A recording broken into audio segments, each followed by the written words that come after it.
Hello viewers, সবাইকে শুভেচ্ছা জানাচ্ছি। আশা করছি সবাই অনেক ভালো আছেন। চলে এলাম নতুন আরেকটি ভিডিও নিয়ে। চলুন তাহলে দেখা যাক। আমরা গত ভিডিওতে শিখেছি সিলেকশন টুল, অর্থাৎ ব্ল্যাক কালারের যে টুলটা দেখা যাচ্ছে এটি কিছু শেপ এবং কালার মোড। তো আজকে আমরা শিখব সিলেকশন টুলের পাশেই একটি মজার টুল রয়েছে, সেটি হচ্ছে ডাইরেক্ট সিলেকশন টুল। এখানে যদি আমরা কার্সর রাখি তাহলে আমরা এখানে দেখতে পারবো ডাইরেক্ট সিলেকশন টুল, অর্থাৎ কিবোর্ড থেকেও যদি আমরা এ চাপ এ প্রেস করি তাহলে ডাইরেক্ট সিলেকশন টুলটা চলে আসবে। তো ডাইরেক্ট সিলেকশন টুলটি শেখার আগে আমি কিছু শেপ নিয়ে নিচ্ছি। ধরেন একটি রেক্টেঙ্গেল শেপ নেই।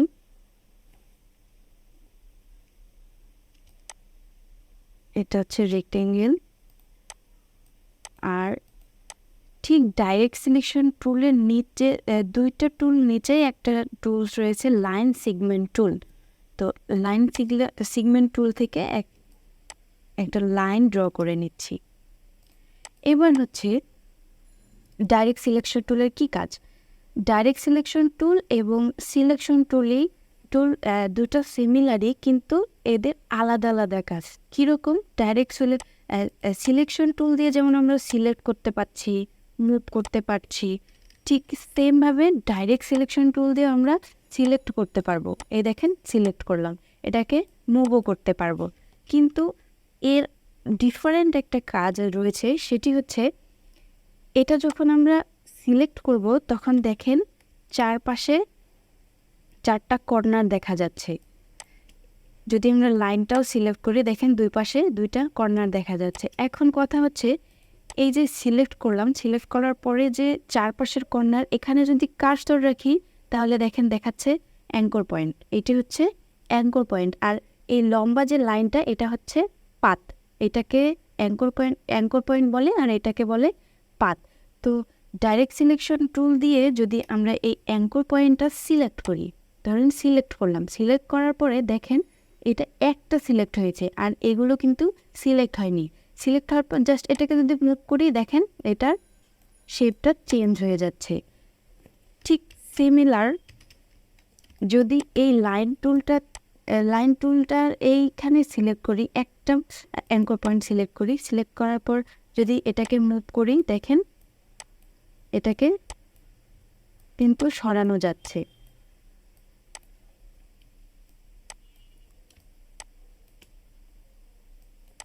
তো লাইনটাকে আমরা ডিলিট করে দিচ্ছি। এখন দেখেন এই শেপটা থেকে আমরা ডাইরেক্ট সিলেকশন টুল দিয়ে কি কি করতে পারি। ধরেন এইটাকে সিলেক্ট করার পরে জাস্ট একটা অ্যাঙ্কর পয়েন্ট ক্লিক করলাম, অ্যাঙ্কর পয়েন্ট ক্লিক করে ডিলিট করে দিলাম। দেখেন কি হয়ে গেল, একটা লাইনের মতো হয়ে গেল। যদি আমরা এটাতে কালার নিতাম, ধরেন রেড কালার নিচ্ছি, ডিলিট করে দিচ্ছি, দেখেন কি হয়ে গেল, ট্রায়াঙ্গেল হয়ে গেল, অর্থাৎ ত্রিভুজের মতো হয়ে গেল। এখন যদি আমি এখানে একটা শেপ নেই, এটা ধরে নিলাম,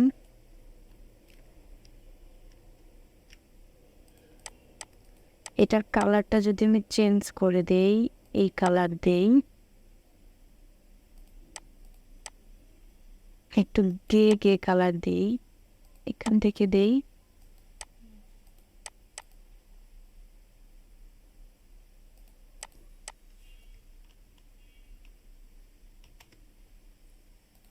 দেখেন একটা ঘরের মতো হয়ে গেছে।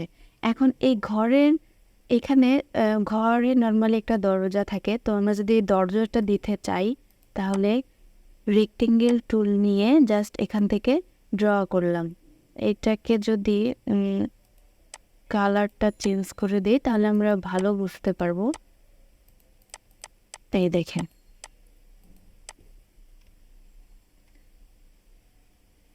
ওকে। এখন দরজার মাঝে মাঝে দেখা যায় যে দরজার উপরে একটু রাউন্ডের মতো থাকে, ওইটা আমরা ডিরেক্ট সিলেকশন টুল দিয়ে দিতে পারবো। কিভাবে দিতে পারবো?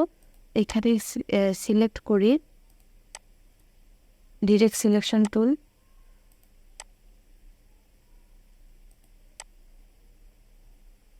ডিরেক্ট সিলেকশন টুল দিয়ে দিতে পারবো, কিন্তু আমরা এখান থেকে পেন টুল, তার নিচে আছে add anchor point tool, delete anchor point tool. তো আমরা এখান থেকে পেন টুল দেখব না, আগে দেখব অ্যাড অ্যাঙ্কর পয়েন্ট টুল। এটা যদি ক্লিক করি, ক্লিক করার পর এখানে একটা অ্যাঙ্কর পয়েন্ট, এই পাতে একটা অ্যাঙ্কর পয়েন্ট অ্যাড করে দেই, তাহলে এখানে একটা অ্যাঙ্কর পয়েন্ট যোগ হয়ে গেল। এখন আমরা ডাইরেক্ট সিলেকশন টুল নিয়ে জাস্ট এটা ধরে সামনের দিকে নিয়ে যাব, একটু উপরের দিকে। এখন দেখেন আমি যখন উপরের দিকে নিচ্ছি তখন একটা কি বলবো, স্কেলের মতো একটা দেখেন পিঙ্ক কালারের আসতেছে। এটা আমরা কিভাবে নেব? এটা উইন্ডোজে গিয়ে আমরা এই যে স্মার্ট গাইডটা ওপেন করে নিব। স্মার্ট গাইড, উইন্ডোজ, সরি, ভিউতে গিয়ে এটাকে এই যে দেখেন স্মার্ট গাইড, এটা যদি আমরা ওপেন করে নেই, দেখেন সমান দূরত্বে এটা সরাতে পারবো। এই যে সমান দূরত্বে সেন্টারে দেখাচ্ছে যে এটা সেন্টারই হচ্ছে উপরের দিকে যাচ্ছে। তো এইরকমও অনেক দরজা থাকে। আবার এটাকে যদি আমরা যদি শেপ আকারে করতে চাই, তাহলে দেখেন এইখানে এসে পেন টুলের এই টুলের এখানে এসে add anchor point tool, delete anchor point tool, তার নিচে রয়েছে অ্যাঙ্কর পয়েন্ট টুল। এটাকে ক্লিক করে জাস্ট এখানে ধরে এইভাবে ড্র্যাগ করে নেব। দেখেন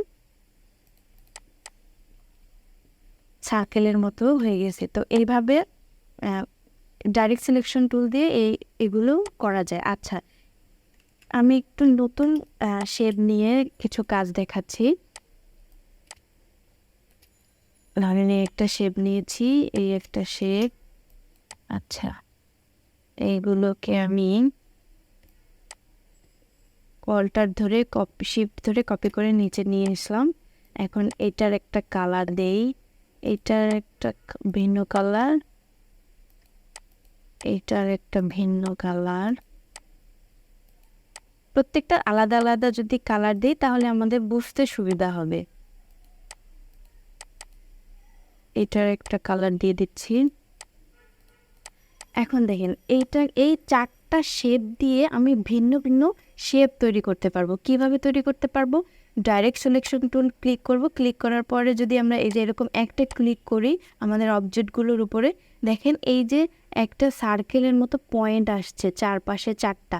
এই পয়েন্ট ধরে একটা ধরে যদি এভাবে টান দেই, দেখেন রাউন্ডেড রেক্টেঙ্গেল টুলের মতো হয়ে গেছে। এই যে এখানে রয়েছে না রাউন্ডেড রেক্টেঙ্গেল টুল, এটার মতো হয়ে গেছে। এখন দ্বিতীয়টা যদি আমরা ট্রাই করি, ধরেন এখানে আমি একটা পয়েন্ট ক্লিক করব, ক্লিক করার পর জাস্ট ড্র্যাগ করব, দেখেন অন্যরকম একটা শেপ হয়ে গেছে।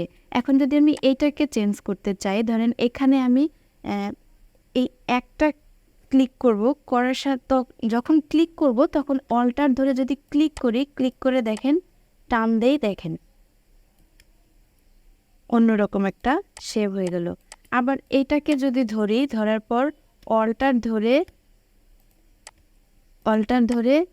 ক্লিক করি, দেখেন আরেক ধরনের শেপ হয়ে গেল। তো আমরা এইভাবে ডাইরেক্ট সিলেকশন টুল দিয়ে বিভিন্ন শেপ তৈরি করে নিতে পারি।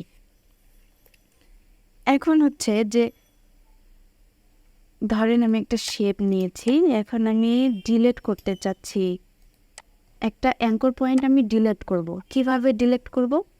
জাস্ট এখানে ক্লিক করব, ক্লিক করার পর এখানে গিয়ে ডিলিট অ্যাঙ্কর পয়েন্ট এটা যদি দেই, দিয়ে একটা ডিলিট করে দেখেন এটা ওই প্রথমের মতো ত্রিকোণের মতো হয়ে গেছে।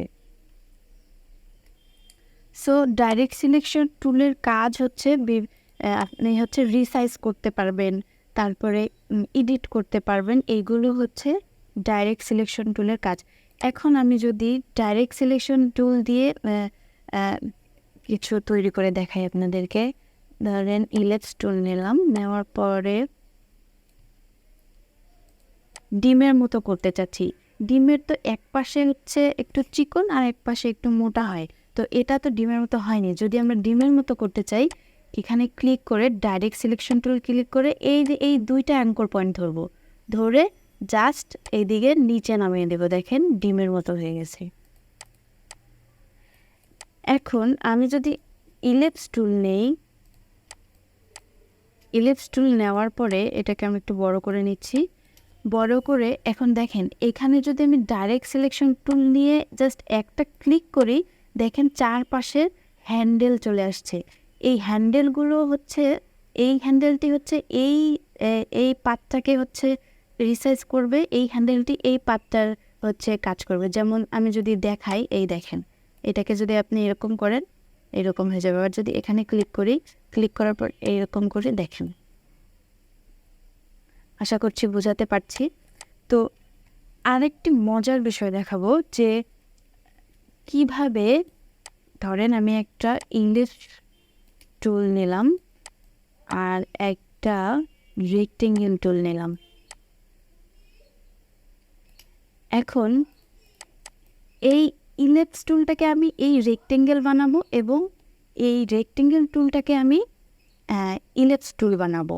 তো কিভাবে বানাবো আমার সঙ্গেই থাকেন, দেখতে পারবেন। ডাইরেক্ট সিলেকশন টুলে ক্লিক করব। ক্লিক করার পরে আমরা যদি এইখানে ধরে জাস্ট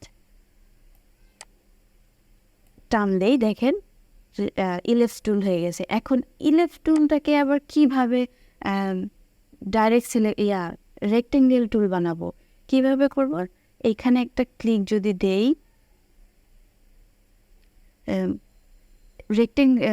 ইলিপস টুল নেওয়ার পরে আমাদের হচ্ছে পেন টুলের এখানে গিয়ে জাস্ট অ্যাঙ্কর পয়েন্ট নিতে হবে। অ্যাঙ্কর পয়েন্ট নিলে যদি এখানে একটা ক্লিক দেই, দেখেন ভেঙে গেছে। এখানে একটা ক্লিক দেই, এপাশে ভেঙে গেছে। এখন এখানে একটা ক্লিক দেব, এই পাশেও ভেঙে গেছে। এখন এখানে একটা ক্লিক দিই, দেখেন স্কোয়ার শেপের মতো হয়ে গেছে। এই দেখেন, মজার বিষয় না? তো ডাইরেক্ট সিলেকশন টুল দিয়ে অনেক মজার মজার কাজ করা যায়, কাস্টম শেপ করা যায়। তো আর কিছু জিনিস দেখিয়ে আমি ডাইরেক্ট সিলেকশন টুলের ইয়াটা শেষ করব। তো চলুন দেখে নেই। ধরেন আমি পাতা বানাতে চাচ্ছি, আমি কিভাবে পাতা বানাবো? একটা ইলিপস টুল নিয়ে নিচ্ছি। ইলিপস টুল নিয়ে জাস্ট ডাইরেক্ট সিলেকশন টুল দিয়ে অ্যাঙ্কর পয়েন্ট নিব। অ্যাঙ্কর পয়েন্ট নিয়ে একটা ক্লিক করব, এখানে একটা ক্লিক করব, দেখেন পাতার মতো হয়ে গেছে। এটাকে যদি আমরা সবুজ কালার দিয়ে দেই তাহলেই পাতা হয়ে যাচ্ছে। এখন আমি এই পাতাটাকে যদি কপি করে এরকম করে নেই, এটাকে একটু রোটেট করে নেই। এই রোটেট করা, সিলেক্ট করা, এগুলো আমি আমার আগের ক্লাসে এবং আগের ভিডিওতে দেখিয়েছি, আপনারা চাইলে সেখান থেকে দেখে নিতে পারেন। এটাকে একটু ছোট করে দেই, এটা ডিলিট করে দেই। এটাকে যদি একটু রোটেট করে এভাবে দিয়ে দেই, দেখেন এটা হচ্ছে আমরা মানে হাতে করে নিচ্ছি। কিন্তু আমি চাচ্ছি যে হ্যাঁ এইটা এই উপরে, এইটা হচ্ছে এই উপরে। এখন এটার কালার যদি চেঞ্জ করে দেই, দিয়ে এটার কালার যদি আরেকটা অন্য কালার দেই, আরেকটা আমরা পাতা নিই, পাতা নিয়ে এটাকে এইভাবে দেই, আর এইটাকে ধরে আবার এই পাশে গিয়ে এইভাবে দেই। এখন এইটাকে একটু বড় করে এখানে রেখে দিচ্ছি। জাস্ট বোঝানোর ক্ষেত্রে আমি দেখাচ্ছি। এখন এটার কালারটা আমি যদি অন্য কালার দিয়ে দেই, ধরেন এটার কালার দিয়ে দিলাম লাল, এটার কালার দিয়ে দিলাম লাল, আর এই না এটা অন্য কালার দিই, এটা হচ্ছে এই কালারটা দিলাম। এখন আমি চাচ্ছি এই যে সবুজ কালারের যে পাতাটা, এটা সবার উপরে থাকবে। এটা কিভাবে করব? এখন উপরে নেওয়ার জন্য জাস্ট এটা ক্লিক করব। দুইভাবে তিনভাবে করা যায়। এটা ক্লিক করার পর যদি রাইট বাটন ক্লিক করি, ক্লিক করে এই অ্যারেঞ্জ থেকে ফন্ট, দেখেন সবার উপরে চলে আসছে। আমি আবারও দেখাই। এটা ধরার পরে জাস্ট ক্লিক করব সিলেকশন টুল দিয়ে। ক্লিক করার পর রাইট বাটন ক্লিক করে অ্যারেঞ্জ থেকে ব্রিং টু ফন্ট, এটা যদি দেই তাহলে উপরে চলে আসবে। এখন আপনি চাচ্ছেন যে কিবোর্ডের শর্টকাট দিয়ে দিতে। কিবোর্ডের শর্টকাটটি হচ্ছে, দেখেন এই রাইট বাটন ক্লিক করে যদি আমরা অ্যারেঞ্জে যাই, এই যে দেখেন এখানে কিবোর্ডের শর্টকাট দেওয়া আছে শিফট কন্ট্রোল আর হচ্ছে থার্ড বাকেট দিলেই উপরে চলে আসবে। এখন চাচ্ছি না, এখানে ভালো লাগছে না, আমি একদম নিচে দিব। তাহলে কিভাবে দেব? রাইট বাটন ক্লিক, অ্যারেঞ্জ, একদম send to back, send to back, দেখেন একদম নিচে চলে গেছে। এখন আমি চাচ্ছি না, এই পাতাটার উপরে আসবে, এই পাতাটার নিচে এই সবুজ কালারের পাতাটা থাকবে। তাহলে কিভাবে দেব? Right button click, arrange, bring forward, একটা পাতা উপরে আসবে, ব্রিং, অ্যারেঞ্জ, ব্রিং ফরওয়ার্ড, এই দেখেন একটা পাতা উপরে চলে এসেছে। ঠিক এমনইভাবে যদি আমি ধরেন এইটার নিচে দিতে চাই, তখন কি করব? একটা অবজেক্টের নিচে দিতে চাই, তখন এখান থেকে সেন্ড টু ব্যাকওয়ার্ড, এই যে দেখেন নিচে চলে গেছে। এখন আমি চাচ্ছি যে এই পুরোটা ধরে একটা থাকবে, এটা তো আলাদা আলাদা তাই না, এই যে আলাদা আলাদা। এখন পুরোটা ধরে একটা করতে চাই, তাহলে পুরোটা এভাবে ধরে right button click, just group. আবারও দেখাচ্ছি, পুরোটা এভাবে ধরে right button click, just group. এখন আপনি এইভাবেও গ্রুপ করতে পারবেন, অথবা আপনি পুরোটা ধরবেন, ধরে কন্ট্রোল জি, কিবোর্ডের শর্টকাট কন্ট্রোল জি দিলে হচ্ছে গ্রুপ হয়ে যাবে। অথবা আপনি কি করতে পারেন, পুরোটা ধরে অবজেক্ট গিয়ে এই যে দেখেন গ্রুপ, এখানে শর্টকাটটাও দেওয়া আছে, চাইলে এখান থেকেও শর্টকাটটা দেখে নিতে পারেন, এইভাবে গ্রুপ করতে পারবেন। এখন আপনি চাচ্ছেন যে না, গ্রুপ করা আছে, আপনি কিভাবে আনগ্রুপ করবেন? Same process, right button click, ungroup, এই দেখেন আলাদা আলাদা হয়ে গেছে। কিন্তু যখন গ্রুপ থাকবে তখন এটা আপনি আলাদা আলাদা করতে পারবেন না। এই দেখেন পুরোটা ধরে ধরে একসাথেই যেখানে আপনি নিয়ে যাবেন সেখানে একসাথে চলে যাবে।